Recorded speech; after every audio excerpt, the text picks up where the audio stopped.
Pakar Hukum Tata Negara Yusril Ihsa Mahendra menilai surat edaran yang dikeluarkan institusi Polri terkait penanganan ujaran kebencian atau hate speech perlu dikaji ulang.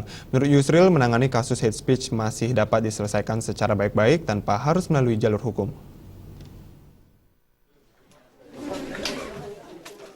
Kepada awak media di kantornya, Yusril mengatakan pengkajian kembali surat edaran hate speech yang telah diteken langsung oleh Kapolri Badrodin Haiti pada Oktober lalu penting dilakukan. Hal tersebut dilakukan lantaran upaya penghasutan serta penyebaran kebencian yang dilakukan oleh seseorang kini dapat dilakukan di mana saja. Ia mencontohkan, bila seseorang yang melakukan tindakan hate speech menggunakan media sosial, maka akan dijerat pasal serta dasar hukum yang berbeda.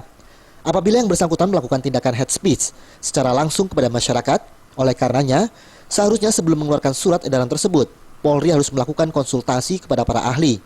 Namun begitu, dirinya berharap jika ditemukan kasus hate speech, sebaiknya pihak kepolisian mengutamakan upaya pencegahan ketimbang melakukan upaya hukum. Jadi tidak seluruh apa yang disebutkan oleh Kapolri itu sudah diatur di dalam peraturan perundang-undangan. Jadi kalau orang melakukan penistaan lisan atau tulisan, dikatakan itu tulisan. Tapi kalau orang menggunakan media sosial, bagaimana? Apakah itu dianggap sebagai satu tulisan atau tidak? Nah, itu kan polisi dalam melakukan penyelidikan dan penyidikan terhadap kasus ini itu layak untuk meminta pendapat ahli.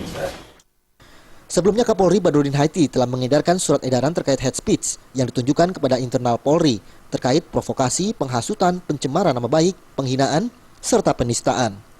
Pembuatan surat edaran sendiri mengacu pada KUHP, di mana masyarakat yang melakukan hate speech akan dikenakan sanksi hukum. Dari Jakarta, Muhammad Ibrahim dan Eko